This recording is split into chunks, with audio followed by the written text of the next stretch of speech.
The sun wasn't even up yet when Jake Wilson's alarm went off. He reached over and turned it off with a groan. His body ached from yesterday's work, but the animals wouldn't feed themselves. Jake pulled on his worn jeans and flannel shirt, the same clothes he wore almost every day. His dad had already left for the barn. He could hear the old tractor rumbling outside. Jake splashed cold water on his face and looked in the mirror. Dark circles had formed under his eyes, making him look older than 16. Harvest season was tough on everyone at Wilson Farm. Since his mom died 3 years ago, it had just been Jake and his dad trying to keep everything running. Another day, Jake mumbled to himself as he headed downstairs. He made 2 sandwiches, wrapping them in paper for lunch later. School days were the hardest. Splitting time between farm work and classes meant he never had enough hours for either. By the time Jake finished his morning chores, he was already running late for school. He rushed to wash up but couldn't get all the dirt out from under his fingernails. His boots were caked with mud, but he had no time to clean them properly. He grabbed his backpack and ran to catch the bus at the end of their long driveway. The bus driver, Mrs. Clark, gave him a kind smile as he climbed aboard. "Morning, Jake. Rough start today?" "Yes, ma'am," Jake replied, slightly out of breath. "One of our tractors broke down." Jake made his way down the aisle, aware of the stares from other students. Some wrinkled their noses as he passed. His clothes smelled like hay and farm animals, no matter how much his dad washed them. "Hey, farmer boy," whispered Tyler Bennett as Jake took a seat near the back. "Did you bring the cow poop with you today?" A few kids snickered, but Jake ignored them. He'd gotten used to the teasing over the years. Besides, he had bigger problems, like the physics test he hadn't had time to study for. Oak Ridge High. School looked the same as always when the bus pulled up. A brick building with faded flags out front, surrounded by neat grass fields. Nothing like the wild, messy beauty of the farm. Jake hurried to his locker, fighting to blend in with the crowds in the hallway. First period was English with Mrs. Thompson. She nodded at Jake as he slipped into his seat just as the bell rang.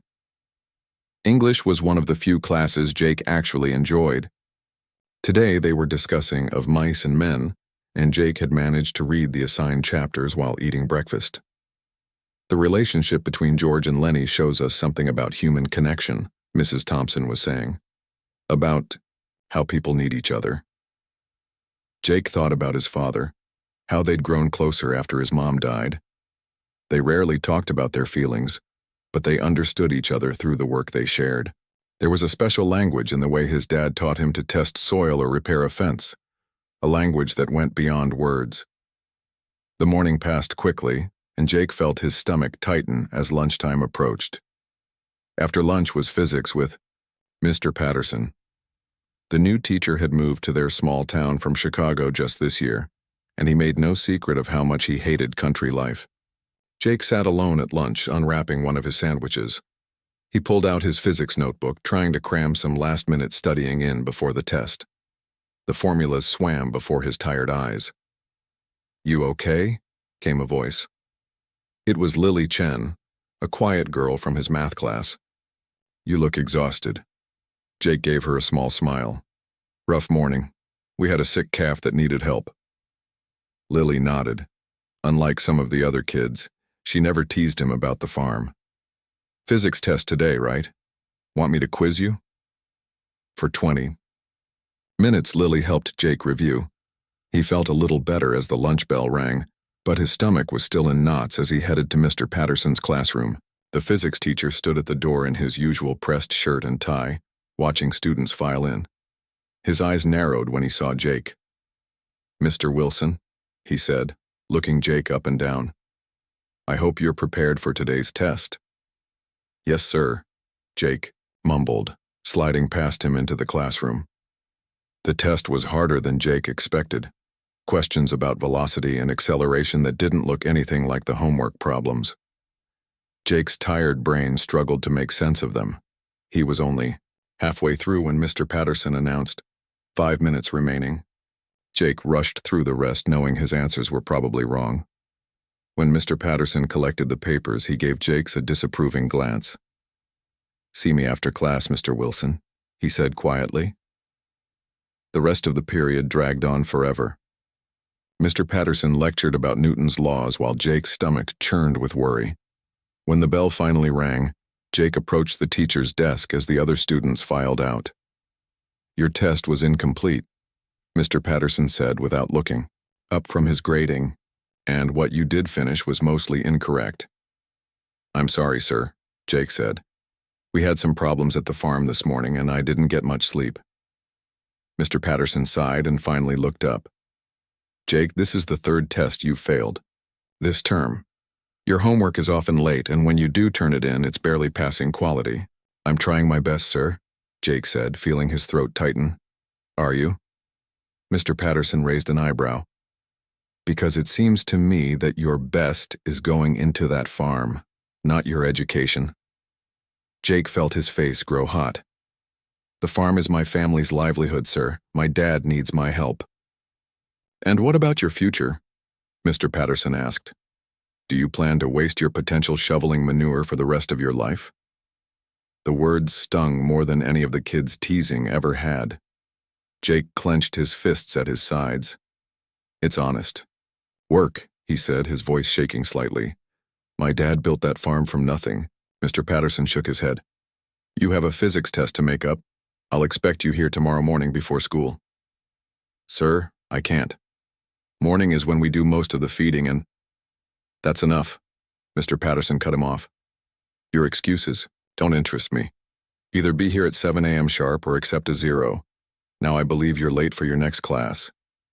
Jake walked out of the room, blinking back tears of frustration.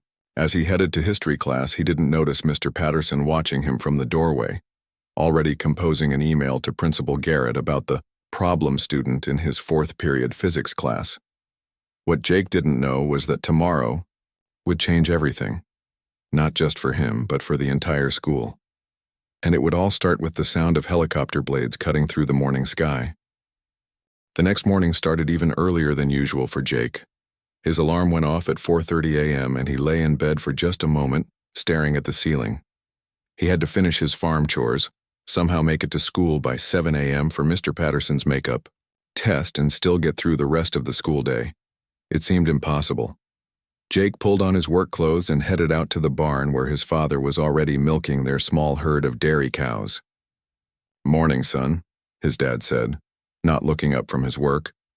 Robert Wilson's hands moved with practiced efficiency, the muscles in his forearms flexing with each squeeze of the udder.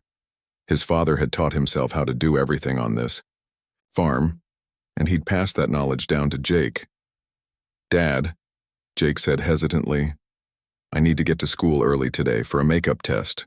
His father glanced up, dark circles under his eyes matching Jake's own.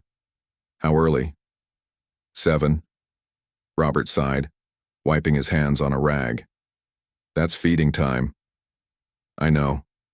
I'm sorry." His father stood up slowly, his knees cracking. At 45, Robert Wilson looked 60, worn down by years of physical labor and the grief of losing his wife. "I'll manage. Your schooling comes first." Jake felt the familiar weight of guilt press down on him. Every time he chose school over the farm, his father had to work twice as hard. "I can skip it. Tell the teacher I couldn't make it." "No," his father said firmly. "You finish your morning chores, then go take that test. We Wilson men keep our word and do what needs doing." Jake nodded and got to work. For the next 2 hours, he moved through his chores as quickly as possible, feeding the chickens, helping with the milking, and checking on the pregnant cow that had been showing signs of early labor. By 6:30, he was rushing to shower and change into somewhat cleaner clothes. "Take the truck," his father called as Jake grabbed his backpack. "Keys are on the hook." Jake paused in surprise. His father rarely let him drive the old pickup to school, saying it wasted gas when the bus was free. "Really? You can't be late for that test," Robert said. Then he added more softly, "I'm proud of you, Jake, working this hard at everything." Jake's throat tightened. "Thanks, Dad." The truck's engine protested when Jake turned the key, but eventually roared to life. The heater didn't work well, and the cold May morning seeped through the windows as he drove the 5 miles to Oak Ridge. "Hi." He pulled into the parking lot at 6:55 a.m., narrowly avoiding being late. The school was quiet this early, with only a few teachers and the janitorial staff present. Jake's boots echoed in the empty hallway as he made his way to Mr. Patterson's classroom. The door was closed. Jake knocked lightly. No answer. Jake checked his watch. 6:58 a.m. He was sure Mr. Patterson had said 7 o'clock. He tried the door handle, but it was locked. Anxiety bubbled in his stomach as he waited, watching the minutes tick by. 7:05, 7:10, 7:15. At 7:20, the school secretary, Mrs. Patel, walked by and noticed him waiting. "Jake, what are you doing here so early?" "I'm supposed to take a makeup test with Mr. Patterson," Jake explained. "He told me to be here at 7. Mrs. Patel frowned. "Mr. Patterson called in this morning. He won't be here until second period. Something about a doctor's appointment." Jake felt like he'd been punched in the stomach. He'd rushed through his chores, left his father with extra work, and driven to school, all for nothing. "Did he leave the test with you?" Jake asked, hopefully. "No, I'm afraid not." She gave him a sympathetic look. "Why don't you wait in the library until first period? It opens at 7:30. Jake nodded numbly and wandered toward the library. His tiredness had given way to a slow-burning anger. Mr. Patterson had forgotten about him, or worse, had never intended to show up in the first place. The morning dragged on, and by fourth period physics, Jake was both exhausted and fuming. When Mr. Patterson walked into the classroom, he didn't even acknowledge Jake or mention the missed makeup test. As the teacher began handing back the previous day's tests, Jake raised his hand. "Yes, Mr. Wilson?" Mr. Patterson said, barely glancing at him. "Sir, I was here at 7 a.m. for the makeup test, but you weren't." The class fell silent. Mr. Patterson's expression hardened. "I had a medical appointment this morning. I left a message with the front office yesterday afternoon." "No one told me," Jake said. "I drove in early and waited for 20 minutes. Mr. Patterson set down the stack of papers. "Well, I'm sorry for the confusion, but I don't appreciate your tone." "My tone?" Jake felt his face growing hot. "I missed morning chores. My dad had to do my work and his own because I was sitting in an empty hallway." A few students shifted uncomfortably in their seats. Mr. Patterson's eyes narrowed. "Mr. Wilson, I understand that farm work is important to your family, but your education should be your priority." "It is," Jake said, his voice rising slightly. "That's why I was here at 7 a.m. "Enough," Mr. Patterson snapped. "See me after class." The rest of the period passed in tense silence. Jake could feel his classmates stealing glances at him, but he kept his eyes fixed on his textbook, not reading a single word. When the bell rang, everyone filed out quickly, sensing the coming storm. Jake approached Mr. Patterson's desk, his heart pounding. "Your outburst was completely inappropriate," Mr. Patterson said coldly. "With all due respect, sir," Jake said, trying to keep his voice steady, "I was just pointing out that I showed up as asked."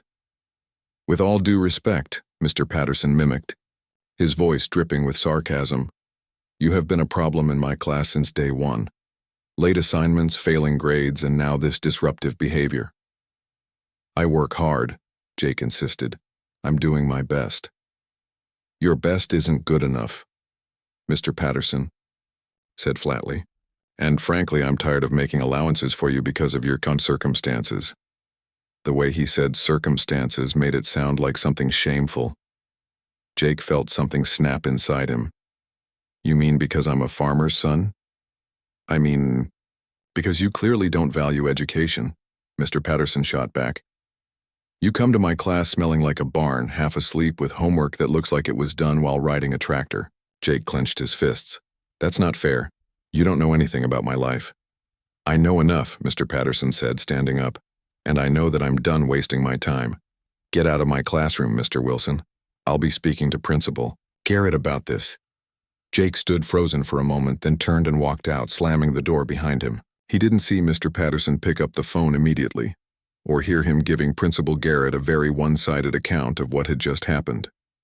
By lunchtime, Jake was called to the principal's office, and by the end of the day, he was walking home with an expulsion letter in his backpack, wondering how he was going to tell his father that he'd just been kicked out of school. The 3-mile walk home from school felt like 30. Jake's legs were heavy, and the expulsion letter seemed to burn a hole in his backpack. The afternoon sun beat down on his shoulders as he trudged along the country road, kicking at loose gravel. A few cars passed by, neighbors who recognized him and waved. Jake forced himself to wave back, though he couldn't bring himself to smile. How could he tell his dad? After all their struggles to keep the farm running while Jake stayed in school, now he'd gone and gotten himself kicked out. When the Wilson farmhouse came into view, Jake slowed his steps even more. The white paint was peeling, and one of the porch steps needed fixing. But it was home. The only home he'd ever known. His mother's flower garden still bloomed along the front path. His father had kept it up after she died, though he'd never been much of a gardener before. Jake found his father in the barn, fixing a broken tractor part. Tools were spread out on an old blanket, and Robert Wilson's hands were black with grease. "You're home early," his father said, glancing up. Then, seeing Jake's face, he set down his wrench. "What happened?" Jake couldn't hold his father's gaze. He stared at the barn floor, at the scattered bits of hay and dirt, as he pulled the letter from his backpack. "I got expelled," he said, his voice barely above a whisper. His father wiped his hands on a rag and took the letter. As he read, the lines on his weathered face deepened. Jake waited for anger, for disappointment, but when his father finally looked up, there was only sadness in his eyes. "Tell me what happened," Robert said. "The real story, not whatever this says." So Jake told him everything, about the failed makeup test, the confrontation with Mr. Patterson, and the meeting with Principal Garrett where they'd barely let him speak in his own defense. "They'd already made up their minds," Jake finished. "Mr. Patterson told them I was disrespectful and disruptive, that I wasn't Oak Ridge material, whatever that means." Robert folded the letter carefully and put it in his pocket. "Sit down, son. There's something I need to tell you." They sat on 2 old milking stools. Jake noticed how tired his father looked in the dim light of the barn. "You know we've never had much," Robert began. "But it wasn't always going to be this way." Jake frowned. "What do you mean?" His father sighed deeply. "My father, your grandfather, is Malcolm Wilson." The name hung in the air between them. Jake's frown deepened. "Okay, and?" "You've never met him because we had a falling out before you were born. But Malcolm Wilson isn't just any farmer. He owns Wilson Aeronautics." Jake's mouth fell open. Wilson Aeronautics was one of the biggest aviation companies in the country. Even at Oak Ridge High, thousands of miles from their headquarters, everyone knew the name. "That's not possible," Jake said. "We're farmers."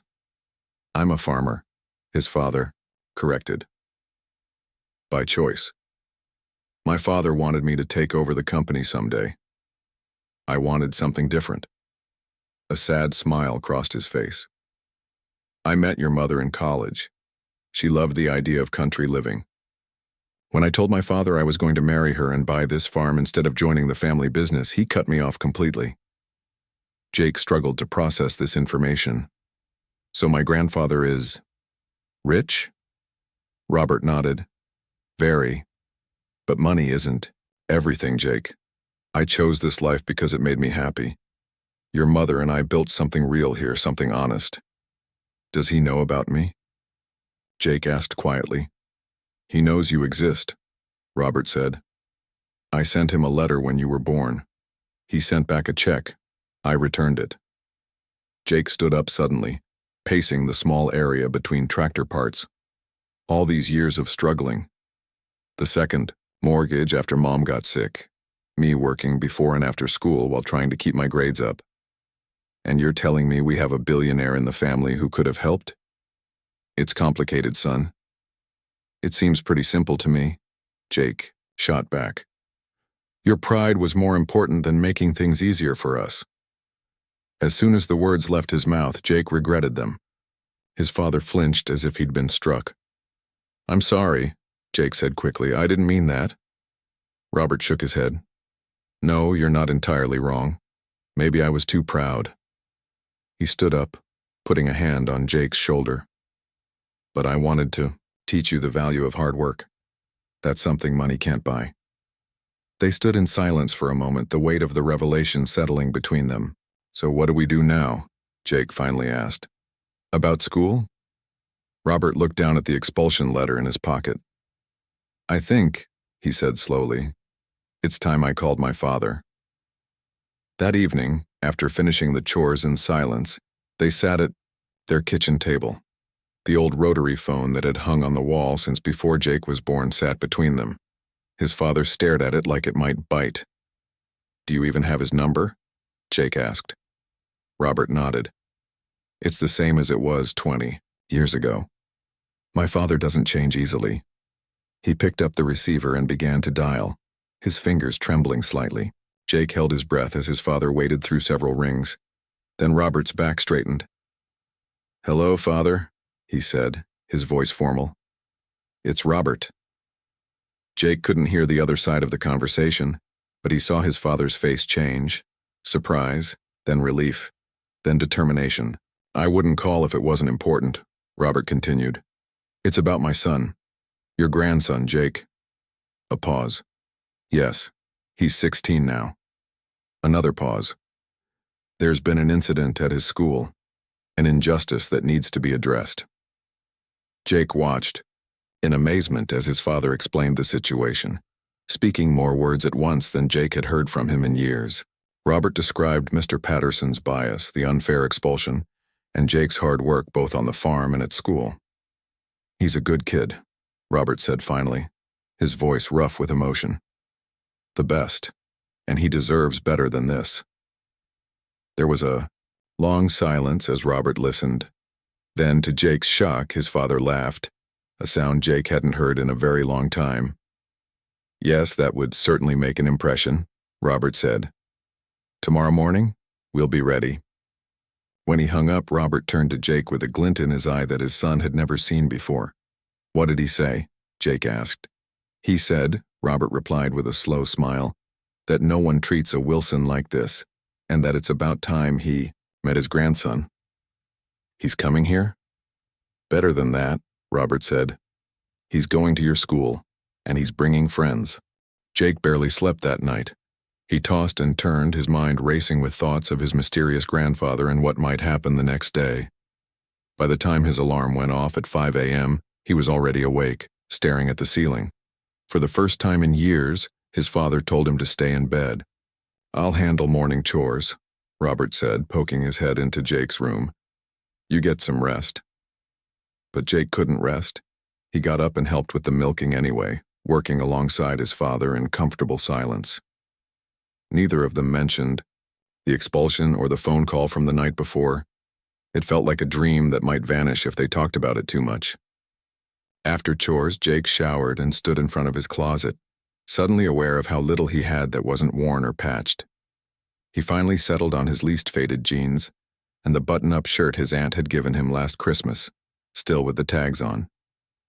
You look nice, his father said when Jake came downstairs. Robert was also dressed better than usual in clean work pants and a pressed flannel shirt. He'd even combed his hair differently. They ate breakfast together, both too nervous to eat. At 7:30, the phone rang. Robert answered it, listened for a moment, then hung up. That was him, he said. They're about 10 minutes out. We should head to the school. They took the old pickup truck which Robert had washed the night before. As they drove, Jake finally asked the question that had been bothering him all night. Dad, what if Grandfather just makes things worse? What if he embarrasses me? Robert's hands tightened on the steering wheel. Your grandfather has many faults, but subtlety isn't one of them. He knows how to make an impression. Whether that's good or bad depends on your perspective. They arrived at Oak Ridge High just before 8 a.m. School buses were pulling up, students streaming toward the building. Jake sank down in his seat, not wanting to be seen. I can't go in there, he said. I've been expelled, remember? His father nodded. We'll wait here. The minutes ticked by slowly. Students continued to arrive, the crowd thinning as the first bell approached. Just when Jake was beginning to think nothing would happen, he heard it, a distant thumping, sound that grew louder by the second. "Is that?" Jake began. "A helicopter," his father confirmed, a small smile playing at the corners of his mouth. "That's Malcolm for you." The sound became deafening as a sleek black helicopter appeared. Over the trees, circling once before descending toward the school's football field, students who had been heading inside stopped and turned, pointing up at the sky. Teachers appeared in doorways, shading their eyes against the morning sun. "Now would be a good time to get out of the truck," Robert said, opening his door. Jake followed, his heart pounding so hard he could feel it in his throat. Together they walked toward the football field as the helicopter touched down, its rotors sending dirt and loose grass flying in all directions. The pilot cut the engine, and, for a moment, everything was still. Then the door slid open and a tall, imposing figure stepped out. Malcolm Wilson stood on the field in an expensive dark suit that fluttered in the breeze. Despite being in his 70s, he stood ramrod straight, his silver hair barely moving in the wind. He surveyed the scene with sharp blue eyes. Eyes that Jake suddenly realized were exactly like his own. Behind Malcolm came 4 more people, 3 men and 1 woman, all in business attire and carrying leather briefcases. A crowd had gathered at the edge of the field, students, teachers, and Principal Garrett, who looked like he might faint at any moment. Mr. Patterson stood slightly behind the principal, his usual confidence nowhere to be seen. Malcolm spotted Robert and Jake and walked directly toward them, his team following close behind. Jake felt frozen in place as his grandfather approached. Up close, the family resemblance was unmistakable, the same jawline, the same way of holding himself. "Robert," Malcolm said, his voice deep and clear. "It's been too long." "Father," Robert replied with a stiff nod. Malcolm turned his attention to Jake, looking him up and down with an unreadable expression. "So you're Jake?" "Yes, sir," Jake managed to say. To his surprise, Malcolm's stern face softened slightly. "You have your mother's chin, and her spirit, from what I hear." Before Jake could respond, Principal Garrett hurried over, practically tripping over himself. "Mr. Wilson," he stammered. "This is quite unexpected. I'm Principal Garrett. If I'd known you were coming, we could have prepared a proper welcome." Malcolm turned to the principal, all warmth vanishing from his face. "I prefer the element of surprise, Principal Garrett. It tends to reveal people's true character." The woman who had exited the helicopter stepped forward, extending a business card to the principal. "Lisa Chen, lead counsel for Wilson Aeronautics. We're here regarding the expulsion of Jacob Wilson." Principal Garrett took the card, his hand visibly shaking. "Perhaps we should discuss this in my office." "Yes," Malcolm agreed. "I think that would be appropriate." He turned to the gathered students and raised his voice. "Good morning, Oak Ridge High School. I'm Malcolm Wilson, founder and CEO of Wilson Aeronautics, and more importantly, I'm Jake Wilson's grandfather." A wave of whispers swept through the crowd. Jake saw Tyler Bennett, the boy who had teased him on the bus, staring with his mouth hanging open. "I understand," Malcolm continued, "that my grandson has been expelled from your school under questionable circumstances. My legal team and I are here to review those circumstances and discuss potential remedies." Mr. Patterson stepped forward. "Mr. Wilson, with all due respect, your grandson violated school policy repeatedly. His expulsion was handled according to standard procedures." Malcolm raised an eyebrow. "Are you Mr. Patterson?" "I am." "Excellent." Malcolm looked at one of the men from the helicopter. "Thomas, make note of that. Mr. Patterson will be of particular interest in our discussion." The principal cleared his throat nervously. "Perhaps we should continue this conversation privately?" Malcolm nodded. "Lead the way, Principal Garrett." He turned to Jake and Robert. "You two are coming as well. I didn't fly 300 miles to have a conversation without my family present." As they walked toward the school building, students parted to let them through, staring at Jake with new eyes. For once, no one was looking at his worn boots or his farmer's tan. They were seeing him, really seeing him, for the first time. Jake caught his father's eye. Robert gave him a small nod as if to say, "This is it. Everything changes now." The principal's office was too small for everyone, so they moved to the conference room down the hall. Jake had never been inside it before. The long table gleamed. Under fluorescent lights and framed photos of past graduating classes lined the walls.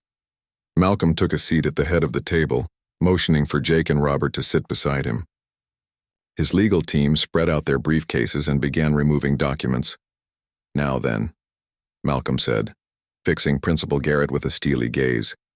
"Let's talk about how Oak Ridge High School treats the grandson of one of its most potential donors." The conference room fell silent as Malcolm Wilson opened a leather folder and placed several documents on the table. Principal Garrett's eyes darted nervously between them and Mr. Patterson, who sat stiffly in his chair.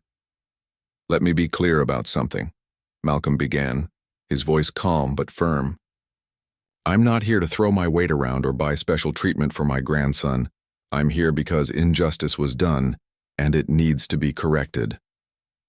One of Malcolm's lawyers, a serious-looking man in glasses, slid a document toward Principal Garrett. "This is a detailed account of the events leading to Jake's expulsion, including witness statements from several students." Jake looked up in surprise. He hadn't known anyone was willing to speak up for him.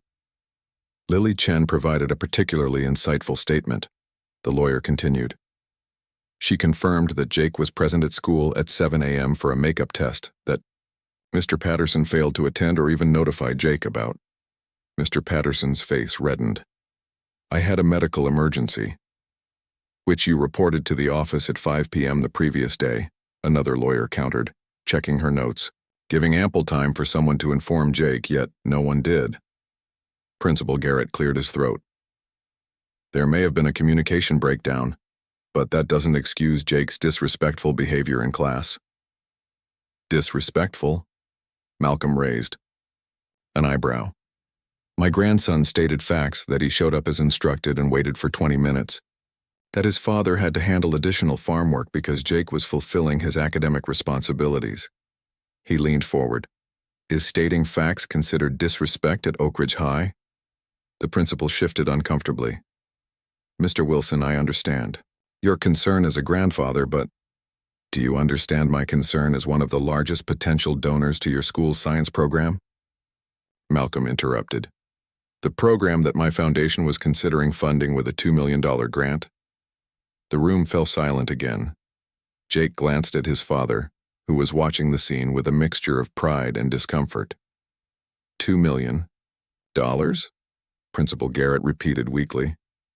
"For your agricultural sciences department," Malcolm confirmed. "Or rather, the department you don't yet have but desperately need in a farming community like this one." He turned to Jake. "My grandson tells me he's been learning how to balance his education with practical agricultural work. That's exactly the kind of real-world education I want to support." Mr. Patterson seemed to shrink in his chair. Principal Garrett's expression had transformed from defensive to eager.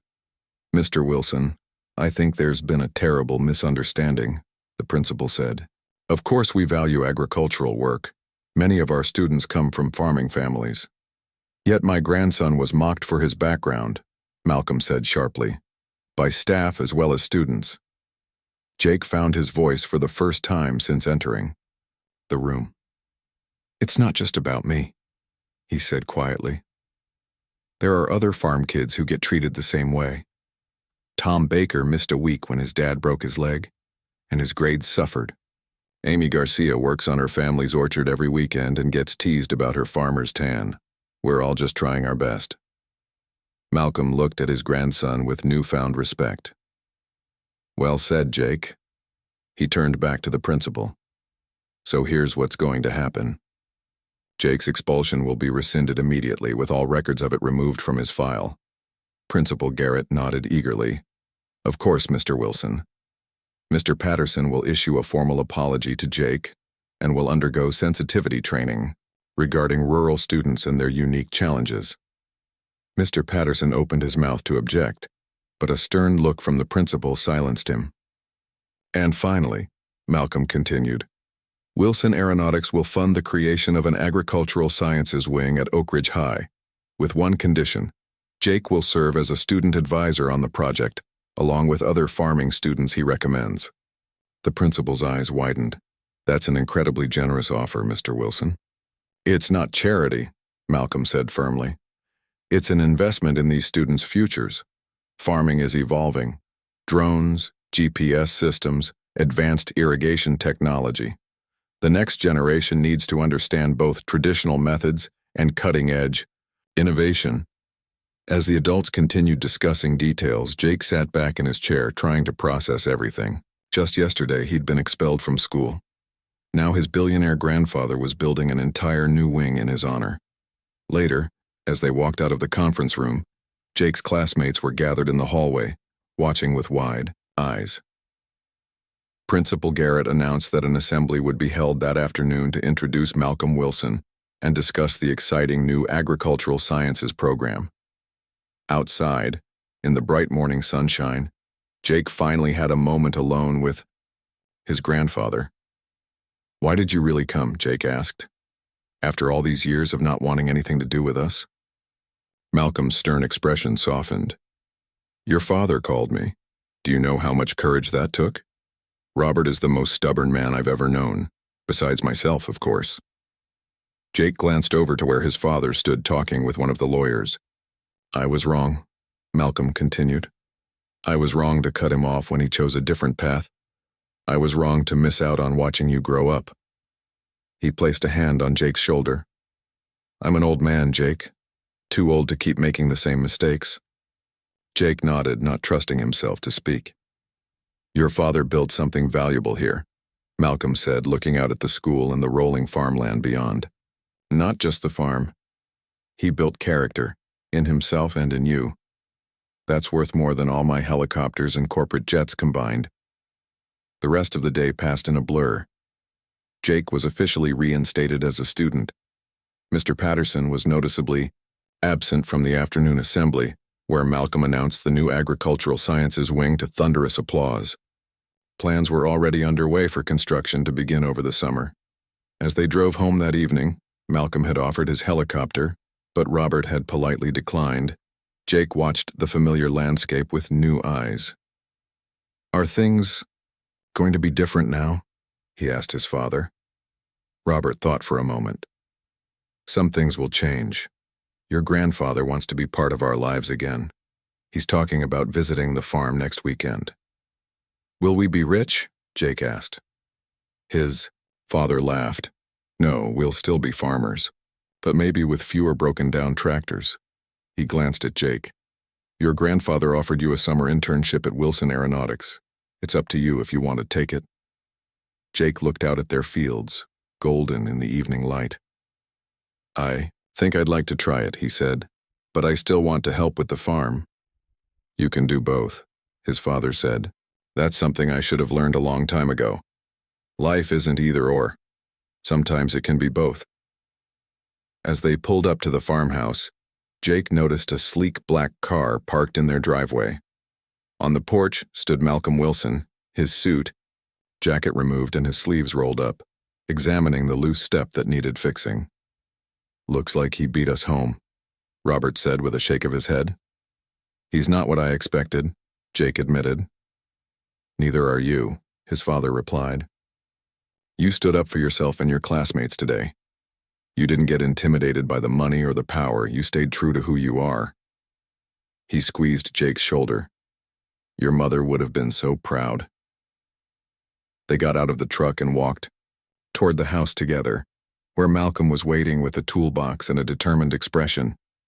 3 generations of Wilson men, about to build something new together.